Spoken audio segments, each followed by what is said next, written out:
Alors, est-ce que ça va fonctionner?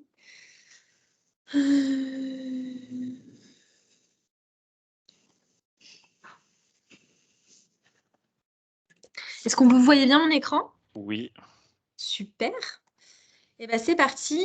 Donc, on va parler des fonctionnalités générales du Navicia Web Solution. Alors, pour vous réexpliquer un peu le contexte autour du Navicia Web Solution, il vient remplacer le Plug and Play.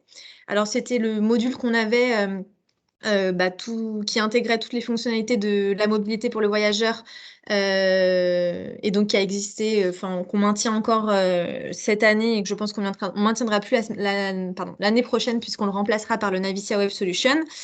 Donc c'est un module, c'est une iframe qu'on vient intégrer dans un site partenaire ou intégrateur. Donc ça reprend les grands principes de la mobilité voyageur avec une rubrique itinéraire, une rubrique horaire, une rubrique à proximité et enfin je vous parlerai de l'accessibilité. Je vais aussi vous parler des dernières fonctionnalités qu'on a développées, donc avec l'intégration du free floating, l'intégration de GeoVélo et les modes alternatifs en haut de la liste des solutions. Ce qu'on va faire, je pense que c'est plus parlant, on va directement passer sur un petit mode de démo. Donc, je vais repartir de 0. Ouais.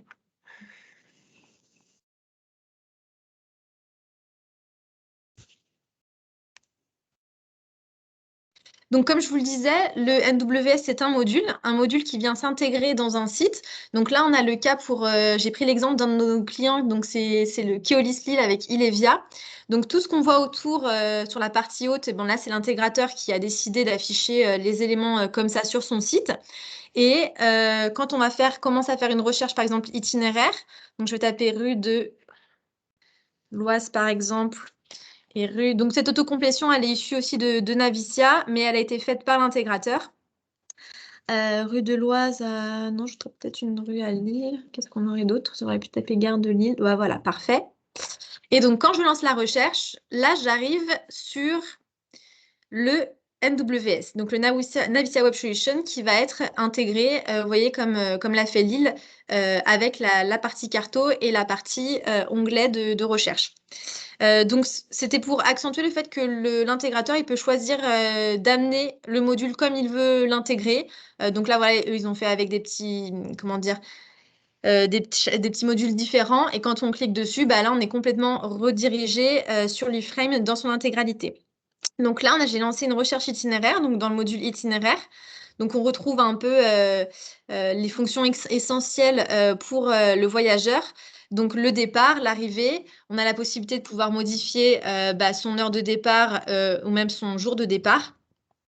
Donc là, par exemple, je vais le mettre à demain, appliquer. Et donc là, j'ai une recherche qui se relance. Alors, il faut savoir que tous les résultats qui sont affichés dans le Navicia Web Solution sont issus de Navicia.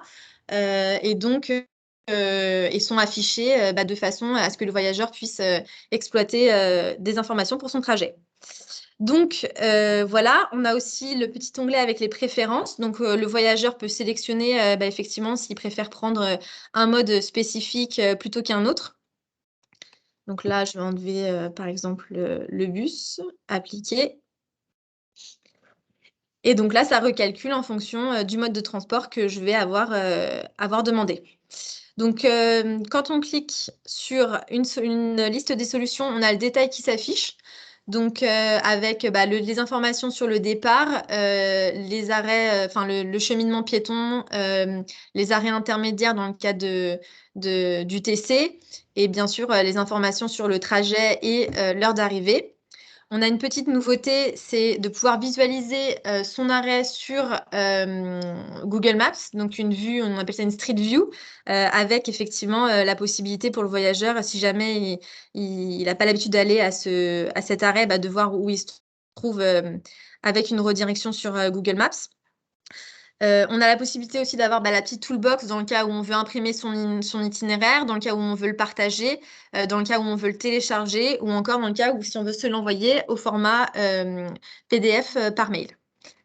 On a la possibilité directement depuis la feuille de route de faire les itinéraires suivants, donc pour avoir les propositions d'horaires qui arriveraient juste après. Et voilà. Donc ça, c'est pour la partie itinéraire. Alors, s'il y a des questions, n'hésite surtout pas à me couper. Et voilà. Donc maintenant pour la partie prochain passage, alors il faut savoir aussi qu'on a comment dire, une interaction avec la carte. Ça a été beaucoup mis en avant sur le Navista Web Solution. On peut effectivement interagir et partir des points qu'on va sélectionner sur la carte. Tout est, voilà, on va faire comment dire, un petit exemple. On va pouvoir remplir l'adresse qu'on aura saisie sur la carte. Si j'en prends une autre un peu plus loin par exemple. Voilà, y aller. Donc, c'est interactive et effectivement, on a cette vraie communication entre la carto et les modules. Et puis, on peut lancer la nouvelle recherche sans avoir eu à aller effectivement taper dans l'autocomplétion les points de recherche et les points d'arrivée qu'on voulait sélectionner. Donc, voilà pour la rubrique itinéraire. Alors, je voulais vous montrer aussi une petite feature qu'on avait développée il n'y a pas longtemps. Alors, je l'ai, il me semble, sur... Hop, je vais partir d'un petit peu plus loin.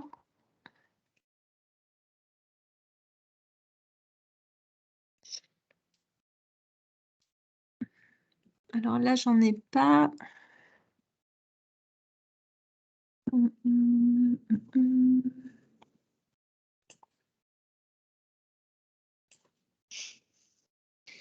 Bon, l'effet démo, je voulais vous montrer, on peut maintenant afficher les prochains passages dans la liste des solutions, donc les prochains passages du métro qui s'affichent juste en dessous. Mais là, je n'ai pas de remontée de Navicia, je ne sais pas pourquoi.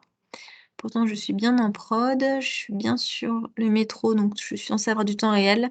Bon, j'essaierai de vous retrouver un cas test où effectivement on voit les prochains passages s'afficher juste en dessous. Pour le voyageur, si par exemple il avait un départ prévu à 16h16 et puis que finalement il arrive et qu'il le rate, bon là on lui propose les prochains départs pour le premier mode. Est-ce que là, c'est pas parce qu'on est sur la journée de demain et pas celle Oui, c'est ça. d'aujourd'hui? Oui, tu Ah as oui, voilà, c'est ça. départ demain. Effectivement, merci, je l'avais changé. Exactement. Merci. Et alors non, c'est toujours pas le cas. L'effet démo, je ne sais pas pourquoi. Tu peux pas lui dire de partir maintenant dans les...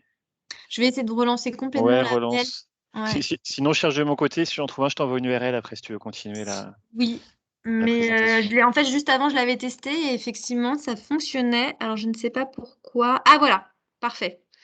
Alors, je ne sais pas pourquoi sur le CATES, je ne l'ai pas avant. Peut-être qu'il n'y a pas de temps réel sur... si, pour le métro pourtant. Donc, voilà, c'est ce que je vous disais. On a le prochain passage pour le premier mode qui va être affiché avec les temps de prochain passage. Donc, ce qui permet au voyageur, si jamais, effectivement, il loupe de peu son départ, et il a les informations sur les prochains départs. J'ai une question. Est-ce que Oui, du coup, le départ de 15h30, là, il est en temps réel? Est-ce le qu'on du coup, on départ. sait si on a les prochains départs, les prochains passages en temps réel, mais du coup, on ne sait pas si celui qui est proposé est du Ouais. temps réel ou pas. Non, c'est pas du temps réel. Celui de 15h30, c'est pas du temps réel.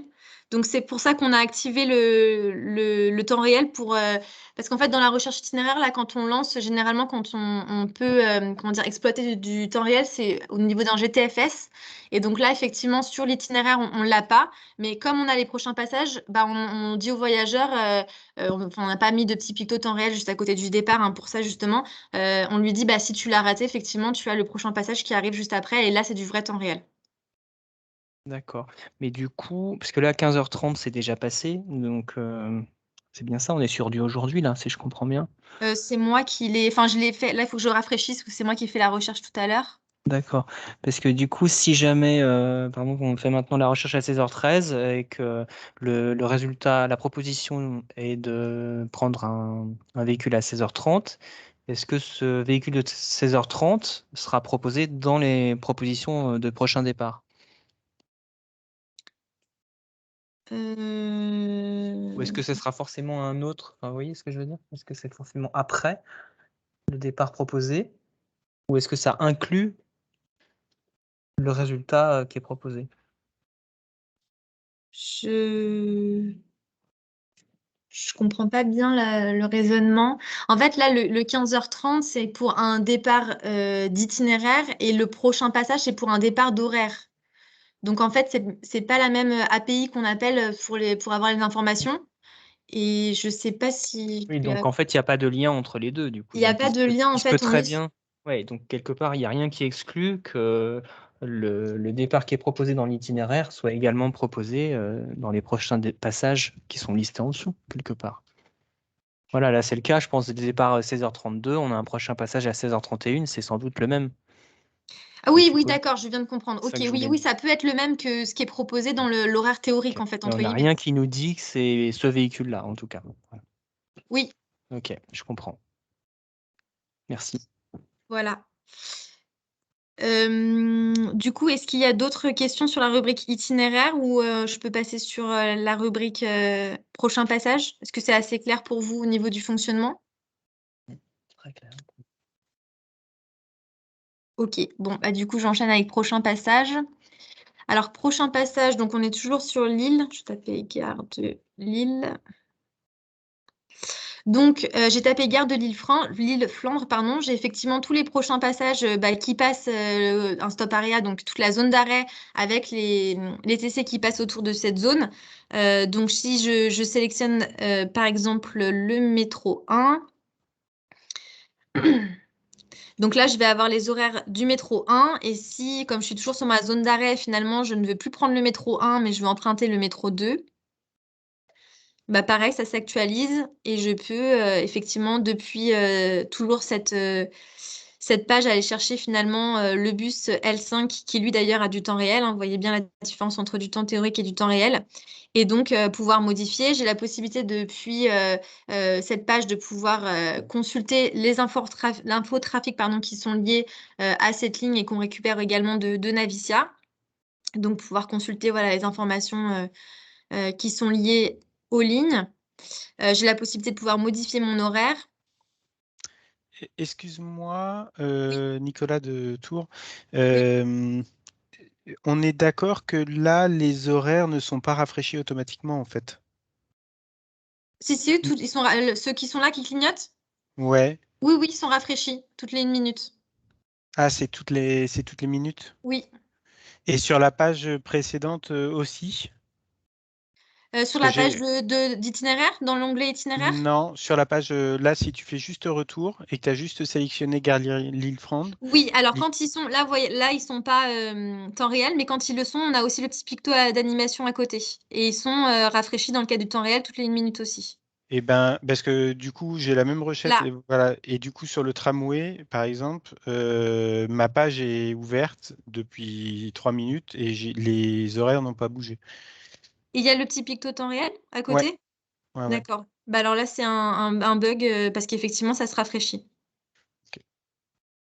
Donc, je vais remonter ça à l'équipe. Ok. Audrey, Oui.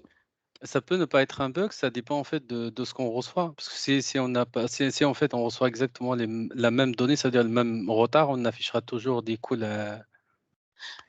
Mais là, je pense pas que ce soit ça parce que, enfin, ou alors j'ai vraiment pas de Bah, chance, mais sur parce que le là, tramway, non, j'ai même pas les mêmes données que qu'Audrey. Moi, sur ma page, en fait, j'ai la même il recherche de mon suffit de côté, j'ai rafraîchir pas sa les mêmes. page et tu vois si les valeurs échangent.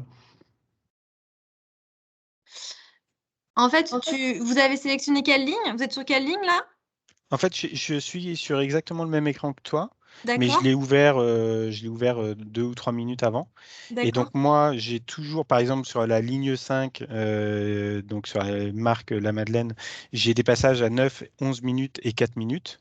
Et ça n'a pas changé. Et ça n'a pas changé depuis 5 minutes maintenant. Mais voilà, enfin, c'est pas grave, c'est juste, effectivement, c'est peut-être une anomalie, c'était juste une question comme ça au passage. D'accord. Bah, je vais voir avec l'équipe parce qu'effectivement, bon bah nous on affiche ce que remonte Navicia avec le temps réel, mais c'est possible qu'il y ait une problématique de rafraîchissement de ce côté-là. Donc je vais vérifier quand même avec l'équipe. Voilà. Alors du coup sur les prochains passages, donc on a fait la zone d'arrêt, mais si par exemple je connais déjà ma ligne et que je veux prendre la ligne, euh, là je pourrais prendre hop la ligne 5. Ah non, c'est pas ça. Je voulais vous montrer avec. Voilà, plutôt la ligne 55 parce que je la connais. Donc je cherche mon arrêt. Et donc là, pareil, donc depuis cet arrêt-là, je vais avoir les prochains passages. J'ai toujours la possibilité de pouvoir, depuis cet arrêt, après avec une ligne spécifique, choisir un départ. Alors, on a une petite fonctionnalité qui n'est pas activée sur l'île Illévia, mais que je veux vous montrer. C'est le tracé de ligne, donc sur la carte, qui représente bien l'intégralité des lignes qui peuvent composer un réseau. Donc là, on a pris les données de Tours. Je crois qu'il y avait des gens de Tours, si je me semble bien, qui a pris la parole. Donc voilà, là, on a tracé en fait le tracé de ligne avec toutes les lignes qui composent le réseau. On a la possibilité de surcharger les petits. Bon là, ils sont produits, donc on l'a pas fait, mais de surcharger avec les petits l'identité du réseau et donc les petits pictos de lignes et de mode. Donc ce qui donne une vue vraiment globale du réseau. Et l'affichage aussi de toutes les lignes directement, si en fait on ne veut pas passer par l'autocomplétion, on a la possibilité de cliquer directement sur une ligne en question et d'avoir les informations qui sont liées à cette ligne, donc là les arrêts, et puis de faire le cheminement avec les prochains passages. Alors, on a la possibilité aussi de voir donc le premier passage et le dernier passage, et aussi de voir tous les horaires. Donc, quand on clique dessus, on a les fameuses grilles horaires qui s'affichent avec l'intégralité de tous les horaires qui composent la ligne.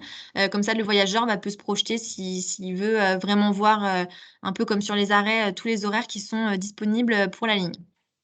Et sur cette grille horaire, vous affichez pas les notes par défaut? Si, alors là, en fait, on vient de finir le développement de la V1 et on est en train de voir pour rajouter les notes. On est en train de le faire sur ce sprint pour rajouter les notes. Voilà.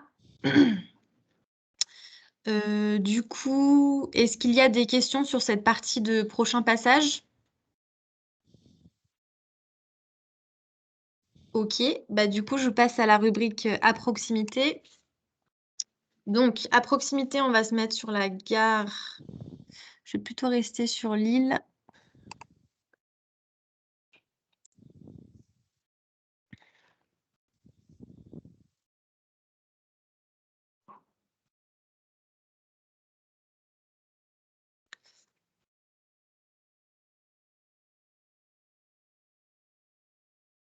Gare de Lille.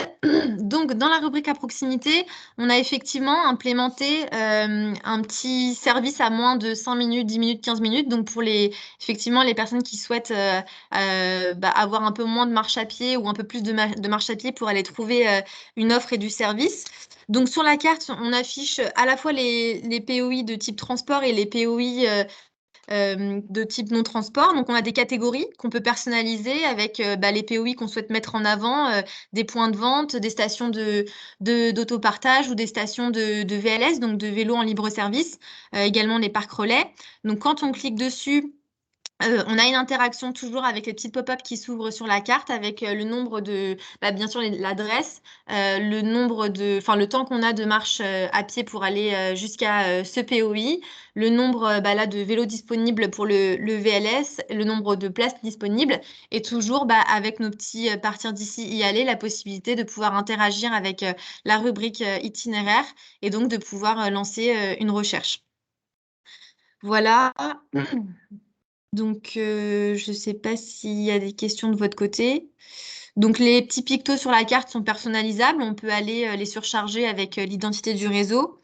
On a une petite clusterisation qui a été mise en place justement pour qu'on ait au zoom ou au dézoom l'aspect de points qui s'affichent sur la carte, donc pour pas trop surcharger dès le début. Et quand on clique dessus, on a toutes les informations qui sont liées à cet arrêt. Voilà, qu'est-ce que je peux vous dire de plus sur cette page? Voilà, les points d'intérêt qui s'affichent et donc le petit rayon, le rayon d'accroche qui est aussi personnalisable en fonction de vos besoins, il est ajustable. Voilà pour la rubrique à proximité. Est-ce qu'il y a des questions? Oui, bonjour Sophie de Dijon. Vous la prenez où votre base par réseau? On l'intègre où cette base pour après pour que les pictos s'affichent à proximité? Les parcs relais, tout ce qui est liste de parcs relais, enfin tous les points de vente. Vous la prenez où cette base? C'est au niveau des données, de la data. Donc je ne sais pas sous quel format, Laetitia. Je peux répondre un petit peu si vous voulez. Ça peut venir soit d'OpenStreetMap, D'accord. soit d'une base de données propriétaire, soit donc que vous nous fourniriez, soit d'un mélange des deux. Non, bah, c'est- Donc tout est possible finalement. Donc en fait, après, une fois que c'est disponible, que ça a été, on va dire, entré dans une base de données et disponible dans Navicia, après nous, il nous suffit juste d'aller rajouter la catégorie dans la configuration et de pouvoir l'afficher sur la carte. Tac. Voilà. Par exemple, on pourrait imaginer que souvent c'est une demande par exemple, c'est une demande qui nous est venue de Sherbrooke au Québec, c'est de rajouter les POI de commerce dans l'autocomplétion. Donc d'avoir les boulangeries, les boucheries, les supermarchés, les restaurants, enfin tout ce qu'on peut imaginer. Et dans cette section-là, de n'afficher que les POI liés au transport ou au service de la ville, les parcs, les musées, l'hôtel de ville, les centres, enfin les endroits où je peux acheter mes titres de transport, etc. Oui, en fait, l'idée, c'est que ça reste complètement customisable et personnalisable. Donc, si on veut vraiment mettre en avant que l'offre de transport et de mobilité, on ne peut afficher que les pictos avec les arrêts. Et effectivement, on peut aussi aller enrichir avec d'autres POI qui sont issus d'OSM ou d'une base de données privée et aller les enrichir dans la configuration pour pouvoir les afficher sur la carte. Arnaud Dumont, j'ai une question concernant la version de base. Elle est livrée, enfin vous intégrez directement la base OSM ou ça doit faire l'objet d'une demande de notre part En fait, d'intégration? on a une base, on va dire, qui est une base produit avec comment dire, des catégories qui sont produits, donc qui vont être, s'il n'y a pas d'autres demandes de votre part, affichées, je dirais, de façon générale. Après, c'est de votre côté, généralement, quand on fait un déploiement, on a une phase de test. C'est à vous d'aller recéter après de votre côté et nous dire si finalement vous voulez intégrer plutôt tel et tel POI et aussi les placer de telle façon dans la catégorisation parce que toute cette partie-là est complètement aussi configurable. Donc, on peut décider d'aller mettre plutôt telle catégorie en avant et tout en haut. Voilà. De n'afficher pas les services publics, d'afficher plutôt en haut les sports, les loisirs et la culture. Voilà, toute cette partie-là est complètement configurable. Donc, nous, pour répondre à la question de base, on a une base produit et on va afficher ce qu'on aura dispo sur le coverage et dans les données. Et après, si vous voulez un peu plus d'enrichissement, on peut le faire aussi avec plus de personnalisation. Ouais, c'est Ok. possible à tout moment, hein, si vous voulez des POI, des catégories qui s'affichent différemment dans cette section, ou si vous voulez plus de POI dans l'autocomplétion quand vous lancez une recherche d'itinéraire. Ça, c'est des demandes que vous pouvez nous faire pour adapter la solution à vos besoins. Exactement. Ok, merci pour ces précisions. Ok. Du coup, est-ce que c'est bon pour vous sur la partie autour de moi? Ok. Bonjour, Émilie à Dijon. J'avais juste une question parce que nous, on a une carte interactive en fait qui cohabite avec la partie recherche d'itinéraire. Oui. Et là, en voyant ça, je me dis, est-ce qu'un jour, il n'y aurait pas possibilité de finalement avoir un seul et même outil? L'élément qu'on n'a pas là et qu'on a sur la carte interactive, c'est des infos reliées au POI. C'est-à-dire, Donc, quand tu cliques sur un POI, tu as des infos Alors, complémentaires, c'est ça? oui, hein, c'est pas un POI en l'occurrence, je pensais à nos parkings, où tu as les places dispo, tu Ah bah cliques ça, sur un peu la même base que pour les VLS, en fait, il y aurait le Bah, nombre de comme les places. VLS, exactement, sauf que là, c'est sur du parking. D'accord. Alors là, il y a un connecteur, je suppose, qui est déjà en place côté Navicia. Thibaut, je sais pas si tu sais. Oui, en fait, du coup, si on pourrait l'afficher exactement de la même manière pour les Voilà, parties, pour les exactement, ouais. VLS, on le fait déjà en fait, hein. Ouais. Donc, si le connecteur il est bien en place, nous, on pourra afficher dans la petite carte le nombre de places disponibles pour aller poser son véhicule. Donc, je vois pas trop de complexité là-dedans pour faire ça. Ok. Si le connecteur est déjà en place et si l'info est disponible dans Navicia, hein, bien sûr. Oui, oui, bien sûr. Bah, après, ça, c'est à creuser, mais je me dis, c'est un peu dommage d'avoir. J'ai l'impression qu'on a un truc qui fait doublon, là, du coup. Oui, oui, je pense effectivement, oui, parce qu'en fait, le Navicia Web Solution est une cartographie dynamique. Ouais, c'est ça. Donc, en fait, effectivement, c'est des outils, enfin, faut mieux avoir l'un ou l'autre, mais pas les deux, quoi, ça n'a pas de sens. Ça marche. Merci. Je t'en De prie. rien. Alors du coup, s'il n'y a plus de questions sur autour de moi, je voulais accentuer un petit peu et mettre le focus sur des fonctionnalités qu'on a développées dernièrement. Donc ça, non, c'était pour le TAD. Voilà, alors donc en fait, on a un petit peu modifié l'affichage de la liste des solutions. Avant, historiquement, on avait effectivement toutes les propositions d'itinéraires qui étaient regroupées dans cette petite liste qui était déroulante. On a eu le souhait, notamment avec ce qui s'est passé avec la crise sanitaire, de mettre en avant aussi les modes alternatifs, donc les modes dits doux, donc la marche à pied, le vélo, le VLS. Donc finalement, on a pris le parti d'aller les afficher en haut de la liste des solutions. Donc, c'est ça qu'on appelle les modes alternatifs, on va dire, au transport en commun. Donc, on a la marche à pied, le vélo, le VLS, qui vont être affichés. Alors, bien sûr, lorsqu'on a une réponse cohérente de Navicia, parce qu'au-delà d'une heure, on n'affiche plus de marche à pied, ni de VLS, ni de vélo. Donc, quand on reste sur des trajets qui sont quand même assez courts et cohérents, on affiche en haut de la liste des solutions la possibilité de pouvoir proposer directement aux voyageurs la feuille de route. Donc, quand on clique sur un itinéraire, on va être reporté directement sur la feuille de route. Idem pour le VLS. On aura d'ailleurs les disponibilités qui vont être aussi en temps réel dans la feuille de route. Et donc voilà, c'était une manière de mettre aussi en avant toute l'offre de mobilité dans sa globalité et de la proposer aux voyageurs. Donc voilà, ensuite nous avons implémenté le free floating. Alors là, je suis sur les données d'Île-de-France, donc c'est un environnement de test. Effectivement, donc si c'est disponible dans Navicia, donc il y a les connecteurs appropriés qui ont été branchés sur le coverage, on a la possibilité de pouvoir afficher le free floating. Donc le free floating, ça correspond aux scooters, aux trottinettes et aux voitures qui sont disponibles par notamment des prestataires. Donc là, on a l'exemple de City Scoot. Donc, on va avoir l'adresse où se situe le free floating, le temps de marche à pied jusqu'à ce free floating, la surcharge, enfin la charge de la batterie qui correspond au scooter qui va être indiquée. Et donc la possibilité d'avoir des informations un peu complètes pour s'y rendre.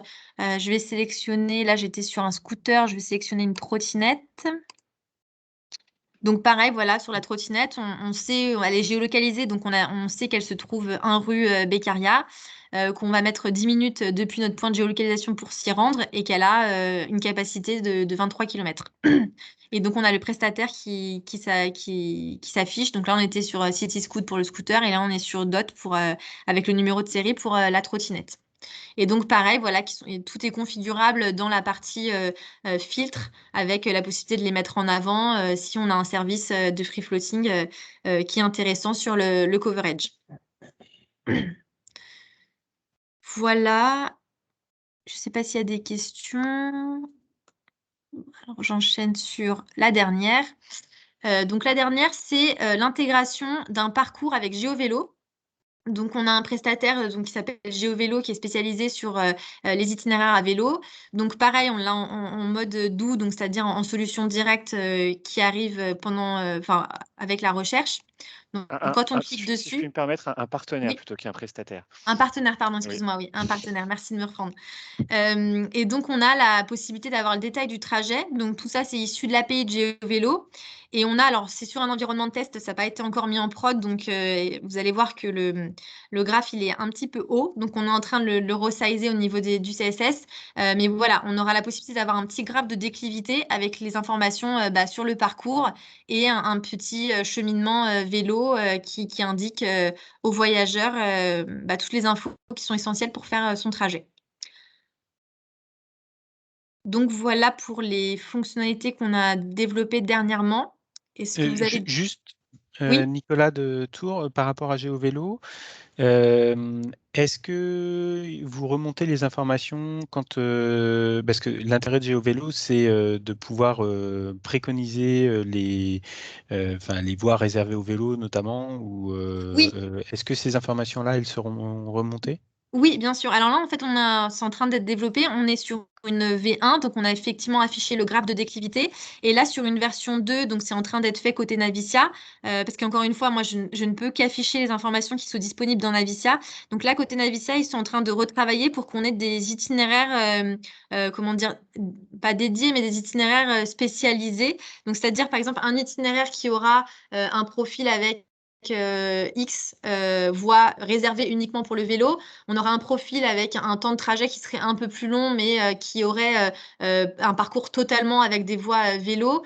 Donc voilà, tout ça, c'est en train d'être fait côté Navicia, donc c'est pas encore disponible dans les fronts, mais ça arrivera, je pense, d'ici fin T3. On aura effectivement les parcours, le voyageur aura la possibilité de pouvoir sélectionner des parcours avec pas mal de critères qui sont issus de l'API de GeoVélo.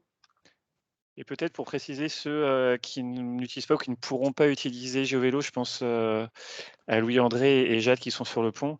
Avec Valhalla, on pourra avoir les mêmes informations sur la déclivité, sur Exactement. l'affichage des voies cyclables, etc. Exactement. C'est à la roadmap sur T3. Mm.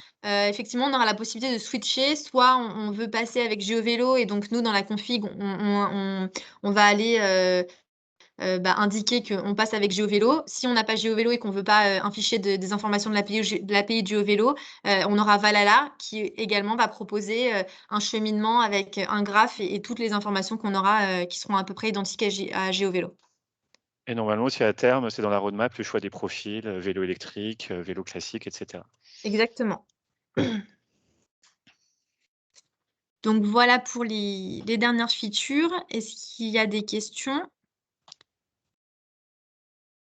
Ok, du coup, je vais finir avec la présentation de la roadmap. Alors, je ne sais pas si vous voyez bien. Ouais, c'est bon. Donc sur T2, on a intégré la Street View que je vous ai montré, les prochains passages en temps réel, on a eu la grille horaire, on a eu le free floating, on a eu la synchronisation avec une partie compte qu'on est en train de faire pour le client transfert Muga. On a la surcharge des pictos sur la map, on a une autocomplétion avec Bragi, donc qui nous permet de, effectivement, si le voyageur accepte les cookies du site intégrateur, nous permet de récupérer sa position et donc de pouvoir lui proposer vraiment des points, notamment des POI qui seront vraiment autour de lui. Et puis, on a l'indication de la déclivité avec les pistes cyclables donc, qui arrivent dans une V2 et le graphe de déclivité qu'on est en train de faire et de tester. Sur T3, on va intégrer des liens vers des sites partenaires. Donc là, si jamais un de nos clients veut promouvoir un service spécifique et vouloir l'intégrer dans le module, on aura la possibilité de mettre des petits liens de redirection pour promouvoir d'autres sites. On aura un item, une feature sur l'information sur le taux d'occupation. Donc là, on récupère ces informations via les GTF-SRT. Et donc, on aura des petites informations voyageurs qui indiqueront, il y aura normalement cinq informations qui seront est-ce qu'il y a des places assises? Est-ce qu'il y a un nombre de places assises qui est restreint? Est-ce que je suis dans le TC, mais dans le transport en commun, mais je suis debout? Ou est-ce que je suis complètement debout, il n'y a plus de place assise? Donc ça, c'est des informations qui vont être intégrées sur cette feature. On aura le guidage indoor avec l'affichage des entrées-sorties les plus proches. Donc ça, c'est je suis dans un cheminement, un parcours, un parcours d'itinéraire. Donc je fais mon parcours, je sors de mon transport en commun, notamment de mon métro, et en fait, on me dira, prends la sortie Intel qui est plus proche pour continuer ton parcours. L'intégration des plans de réseau PDF. Donc là, ça sera, comme on a l'habitude de les voir, les plans réseau sur toute leur globalité, avec des petits liens soit dans la rubrique itinéraire, soit dans horaire, de pouvoir afficher tout le plan du réseau. Comme on vous le disait avec Thibaut, le branchement de Valhalla pour avoir la déclivité. Donc si on ne veut pas faire appel à GeoVélo. Une information sur la position des TC en temps réel. Donc ça serait pouvoir géolocaliser le bus soit sur une carte, soit sur un thermomètre de ligne, et donc voir le bus se déplacer pour informer le voyageur et savoir à quel endroit se trouve son transport en commun. Et enfin, on voudrait intégrer sur T3 une rubrique infotrafic. Donc, c'est vrai que dans les modules qu'on a, on a la rubrique itinéraire, la rubrique prochain passage avec les horaires, la rubrique à proximité. On n'a pas encore de rubrique infotrafic. Donc, c'est prévu qu'on la fasse sur T3 et qu'effectivement, elle vienne compléter notre offre du NWS pour qu'on puisse avoir, on va dire, vraiment tous les piliers de l'information voyageur. Sur T4, alors je voudrais organiser une partie prenante parce qu'effectivement, c'est quelque chose qu'on faisait souvent un petit peu avant et qu'on a un peu oublié ces derniers temps. Donc, c'était de vous rentrer complètement dans le processus de roadmap pour 2022 et de voir avec vous si vous aviez des besoins qui avaient été identifiés et que vous aimeriez vraiment les pousser sur la roadmap, qu'on puisse en discuter ensemble. Tout n'est toujours pas identifié des fois du côté des responsables produits, donc qu'on puisse intégrer vos demandes aussi. Intégration d'Handimap. Donc, Handimap, c'est un service qui permet de pouvoir avoir un guidage et un accès pour les personnes en situation de mobilité réduite qui serait complet. Aujourd'hui, dans notre calcul d'un parcours à mobilité réduite, on part du principe que donc le point de départ, le point de montée est accessible. Le transport en commun donc, est accessible aussi à l'aide d'une rampe. Et enfin, le point d'arrivée est accessible. Mais ce qu'on ne sait pas, c'est ce qu'on ne dit pas aux voyageurs, c'est la partie, s'il y a une partie, juste avant et juste après. Donc là, on ne va pas indiquer si le trottoir, effectivement, c'est un peu compliqué d'aller monter dessus pour aller se rapprocher du point de départ. Et donc là, avec l'intégration d'Handimap, ça nous aiderait à vraiment affiner le parcours global pour qu'on puisse proposer aux voyageurs un parcours qui serait vraiment adapté à sa situation. Et si je puis me permettre de préciser, excuse-moi Audrey, Oui, vas-y, je t'en prie. j'interviens encore. Oui. Oui, donc au-delà d'Handimap, c'est l'intégration du calculateur de la société Somewhere et qui serait aussi, j'en ai déjà discuté entre autres avec Keolis Tour, qui serait utile pour l'ensemble des piétons, parce qu'en fait, c'est aussi prendre en compte les aménagements piétons, trottoirs, passages piétons, et de voir là où il y a des travaux, pour vraiment pouvoir faire un guidage piéton précis, parce qu'aujourd'hui, on n'utilise que pour guider le piéton, l'information du filaire de voirie, on va dire, mais on ne sait pas si, comme le disait Audrey, est-ce qu'il y a des trottoirs, s'il n'y a pas de trottoirs. Donc, ce serait utile pour l'ensemble des piétons, au-delà des personnes à mobilité réduite. Et une question, est-ce qu'il est question des escaliers également? En fait, ça dépendra. Là, moi, j'ai une réunion bientôt là, justement, avec Somewhere pour en discuter avec eux. Mais ça dépendra des données qu'on aura à disposition. Mais si avec le profil personne à mobilité réduite, il faudra effectivement éviter les escaliers. Oui. C'est sûr. Emmanuel Stégère de Lyon. Une question sur le taux d'occupation des transports. Comment vous remontez l'info?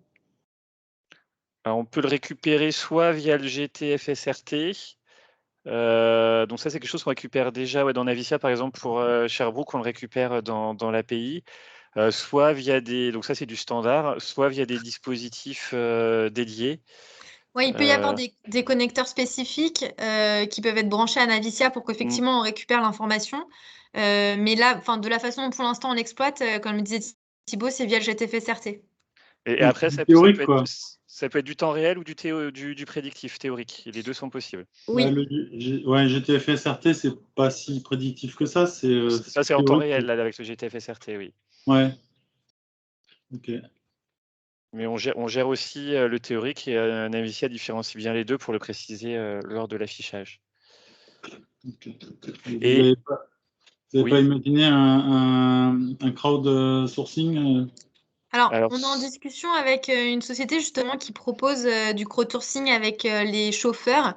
En fait, c'est les chauffeurs qui auraient une application entre les mains et qui pourraient, en fonction de l'affluence du bus, avoir, je ne sais plus, je crois que c'est 3.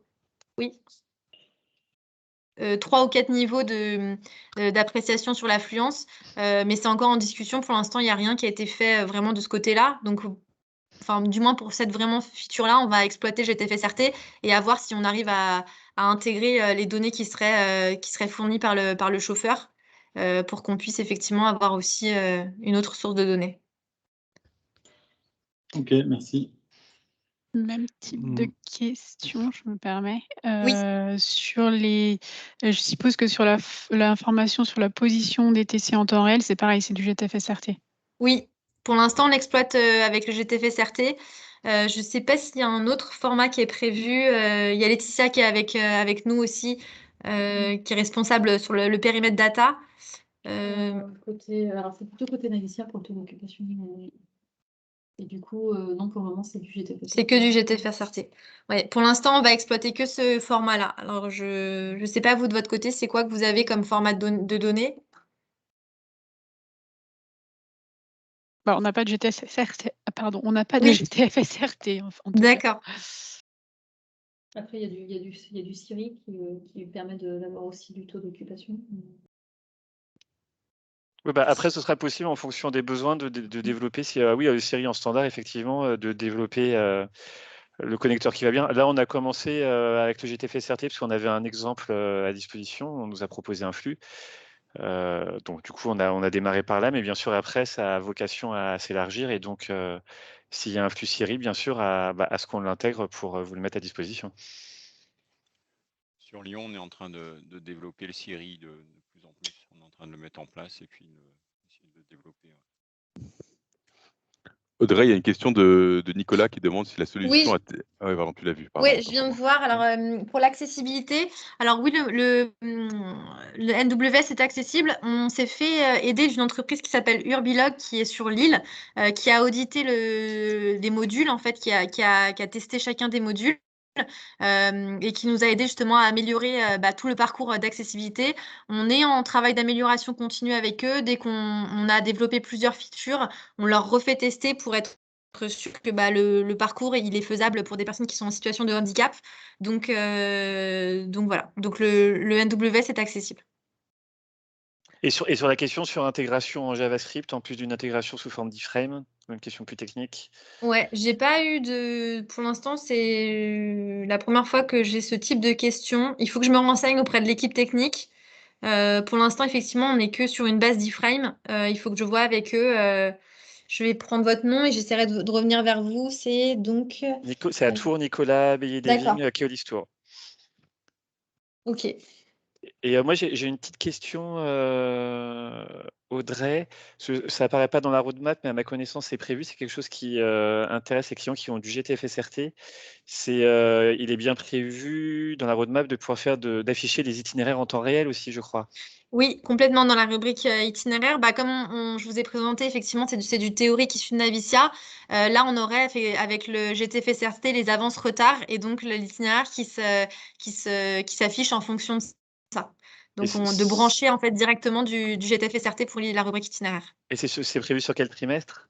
Alors effectivement, ça n'apparaît pas sur la roadmap. C'est en discussion là en termes d'affichage où est-ce qu'on pourrait mettre l'information temps réel. Donc je pense que ça serait disponible sur fin T3. Ok, super, merci. Voilà. À quel pourcentage l'accessibilité des modules?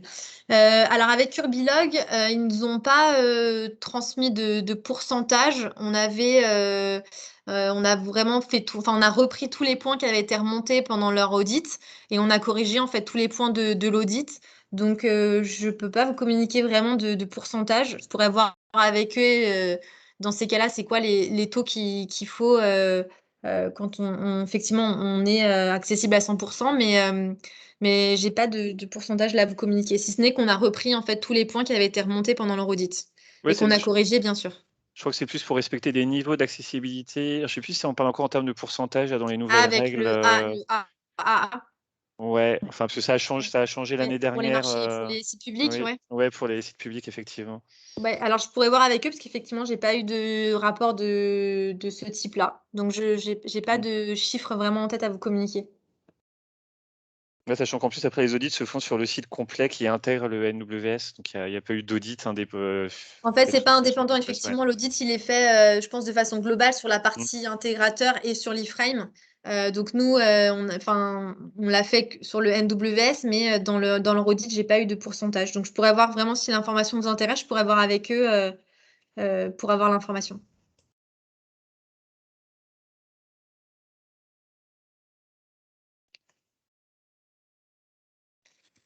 Ok, du coup, je sais pas si ça d'autres. Oui. Oui, j'ai une petite question, Sophie, à Dijon. Oui. Valhalla, ça concerne aussi les itinéraires en voiture? C'est routier. Oui, tout à fait. Oui, C'est du c'est ça. routier et du vélo. Oui, tout à fait. D'accord. Et donc, il sera... vélo, VLS, voiture. Oui. Et voiture. Ok. Oui, Vu qu'à Dijon, on exploite aussi. Et marche à pied à partir. Là, c'est pas activé. Marche à pied à partir de septembre normalement. D'accord. Parce que la plus-value pour la marche à pied est plus faible par rapport à ce qu'on avait aujourd'hui. La plus-value de Valhalla est surtout sur le vélo, VLS et la voiture. Mais on activera pour la marche à pied. Elle est un petit peu aussi Thibaut sur la marche à pied, parce qu'on des fois on avait des itinéraires qui étaient un petit peu incohérents sur la marche à pied, notamment sur le guidage avec le détail. Donc là, ça a été amélioré aussi. Ouais, mais du coup, voilà, ça améliore, mais un peu moins que pour les autres modes. Et dans un premier temps, là, on a activé sur vélo et voiture. Et je crois, il y a une question, il me semble, que de Nicolas, on n'a pas répondu sur la personnalisation, je crois, feuille de style. Il y a aussi les pictos qu'on peut personnaliser, sauf faire de ma part. Alors, j'ai pas vu la question. La personnalisation s'arrête à une feuille de style icône propre au réseau, pas de développement propre à la filiale. Alors, dans l'iframe, oui, effectivement, on n'est pas, comment dire, la personnalisation, elle va s'arrêter sur la couleur, sur la façon enfin, sur la surcharge des pictos, mais après, on peut pas les modifier vraiment une ligne. Voilà, la présentation, elle va rester telle quelle. On est vraiment sur une personnalisation d'icônes, mais pas de bloc. Enfin, on peut pas reprendre un bloc et aller changer les éléments de place, quoi. Ça reste un produit. Ça reste Après, un produit, effectivement. comme l'a fait Lille, par exemple, tu peux intégrer, avoir des raccourcis vers les blocs indépendamment les uns des autres. Après, tu as une certaine souplesse dans la manière de faire, mais voilà, ça reste un produit où tu ne peux pas tout modifier dedans. Voilà, une fois on est vraiment dans la rubrique, à part la personnalisation, on ne peut pas la modifier. Par contre, effectivement, les blocs pour arriver sur le module, là, ils peuvent être complètement spécifiques du côté de l'intégrateur et on peut jouer avec les blocs pour arriver sur les pages de modules et d'onglets spécifiques. Ça, c'est possible, oui. Ok. Petite question, enfin j'en profite comme on était sur mon sujet, j'en ai une autre à propos des plans PDF du réseau. Oui. Je vois pas forcément l'intérêt de l'intégrer de votre côté, sauf si vous pouvez lier le plan du réseau à une entité géographique et du coup ressortir le plan par rapport à, je sais pas, j'arrive sur mon itinéraire, j'ai un plan du réseau pour la gare et du coup vous affichez dans le résultat le plan du réseau. Mais En fait, est-ce là, que c'est ça? Ouais, l'idée, ce serait que, par exemple, si on est sur une zone de recherche, donc gare de Lille, qu'on puisse avoir un petit bouton avec qui nous renverrait en fait toutes les lignes qui vont passer sur la gare de Lille, et donc avoir le plan, la vue plan du PDF, enfin la vue, comment dire? Le plan du pôle d'échange. Voilà, exactement. Ouais. Et donc L'idée, ça serait que, oui. Ce plan-là, on est d'accord que c'est vraiment, par contre, raccroché que au niveau du NWS et pas au niveau de Navicia. C'est rapproché effectivement que au niveau du NWS parce que ce serait une surcharge qu'on fait directement dans la config. Donc, ce serait dans la configuration où si vous me dites, voilà, moi j'ai tel plan et tel plan à raccrocher à telle zone d'arrêt, nous, on va aller le mettre directement dans la config spécifique au client. Et donc, qui ne sera pas dépendant de Navicia. Et ce sera possible que cette conf soit un lien vers un PDF, comme ça que le réseau est autonome pour mettre à jour du moment que le lien ne bouge pas. Excuse-moi Thibaut, j'ai pas... Au lieu de pas demander un PDF en dur au client, mais que ce soit un lien, parce que tu vois, qui est stocké sur leur site via leur CMS. Oui, ça peut être un lien de redirection. Voilà, Oui, bien sûr. et que du coup, quand je sais pas, il y a une refonte du réseau, le plan du pôle des choses change, Oui. que le réseau soit autonome pour le changer. Oui, bien sûr. Ça peut parfait. être juste un lien ou alors un plan qui est directement intégré dans le module. Et ça fait un petit peu référence à l'intégration de liens vers site partenaire. Donc, c'est si effectivement on veut mettre en avant un plan PDF, mettre en avant une e-boutique ou autre. Voilà, ça fait référence un peu à l'item d'intégration de liens.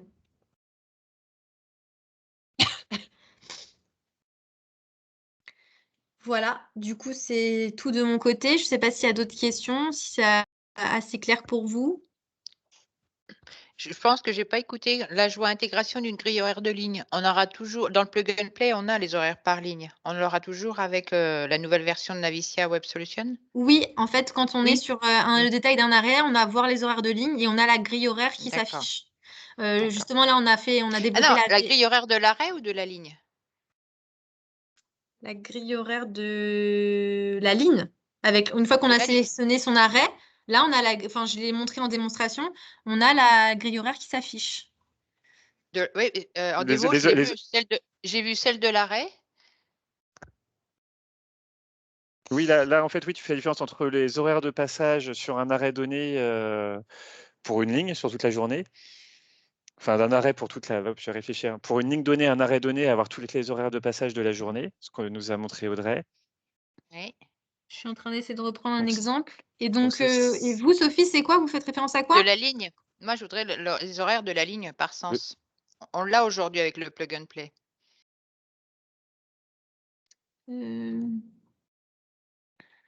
Bon, alors, j'arrive plus à refaire sortir mes horaires de ligne. Pourquoi ça?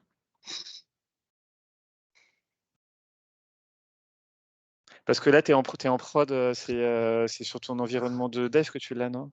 Non, je l'avais en prod tout à l'heure.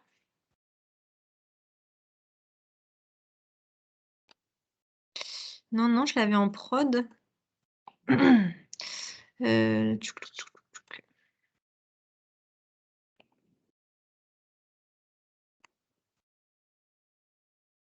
Oui, et vous, Sophie, pendant ce temps-là, votre besoin, ce serait quoi? D'avoir les horaires par ligne. C'est-à-dire tous les À tous les arrêts. comme le À tous PDF les de la arrêts, comme ligne, on a aujourd'hui avec le plug and play. comme le PDF de la ligne, en fait, où j'ai tous les Là, arrêts de la ligne avec tous les horaires de la journée, c'est oui. ça?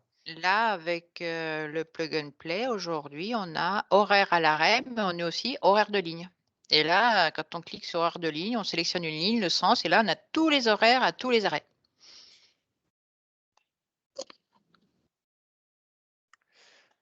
Alors, je me rappelle plus comment c'est mon plug and play, je vais regarder. Et alors, je n'arrive plus à afficher le bouton. C'est très étrange. Au revoir, Nicolas.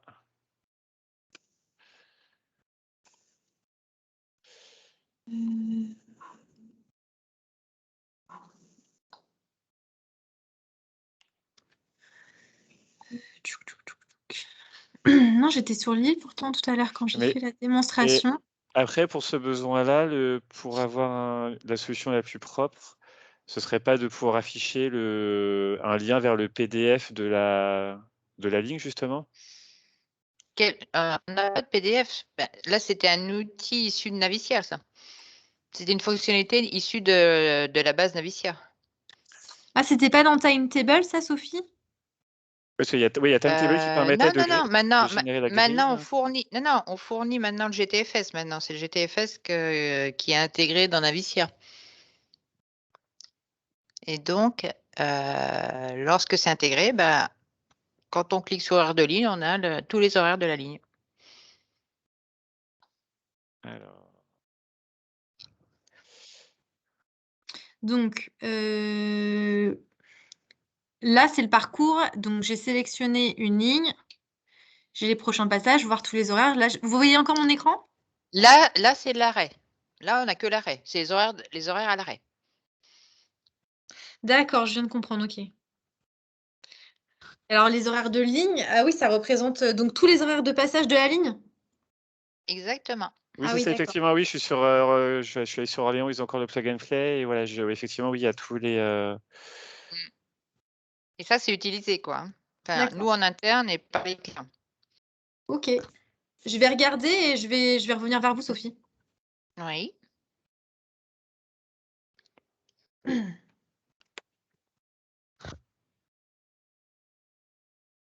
Oui, et Sophie, vous avez des retours, effectivement, avec les clients utilisent beaucoup cette Ah, bah, je sais fonctionnalité? que moi, je l'utilise beaucoup quand je fais l'intégration, justement, des horaires.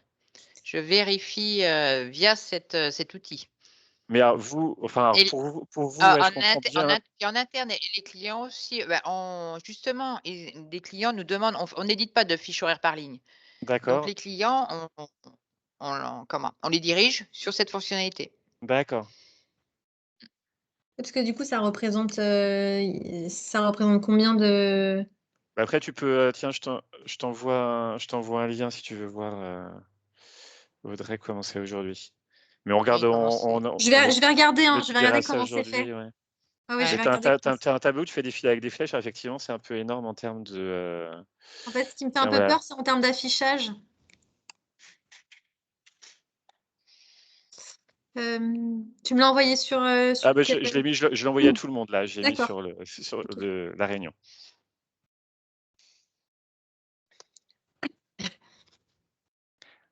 Est-ce qu'il y avait d'autres questions? Donc, Hervé Huguet, de la DRSE, j'ai une petite question sur le TAD. On démarre l'appel d'offres pour la plateforme de Cournon qui gère le TAD, entre autres, de Movicité. c'est le TAD de Clermont-Ferrand. Et dans le cahier des charges, il nous demande en fait un calculateur d'itinéraire qui permette de proposer les lignes régulières en priorité et s'il y en manque, donc de proposer de compléter par les lignes de TAD. Est-ce que c'est envisageable et comment? Alors oui, peut-être je pourrais te rappeler après la réunion, parce que c'est un point assez spécifique, mais si tu veux, on te recontacte après pour voir, D'accord. pour voir Oui. ton besoin et comment on peut y répondre, mais on peut y répondre. Oui, c'est D'accord. déjà le cas aujourd'hui, hein. On le fait Ouais. déjà. On propose déjà des offres de TAD dans le cas où il n'y a pas d'offre de transport régulière. D'accord. Ok. Eh ben, si tu veux me rappeler après, ce sera parfait. Merci. Et bien, ce sera fait. Merci. Ok, bah du coup, si c'est bon pour vous tous, s'il n'y a pas d'autres questions, je te laisse la main, Marie-Ève. Je ne sais pas s'il y a d'autres choses que tu voulais présenter. Non. Non, non, c'est tout pour moi. Bon, merci à tous. Merci à tous. Et puis à bientôt. À bientôt. Merci, au revoir à Au tous. revoir. Merci, Bonne au journée. revoir. Au revoir.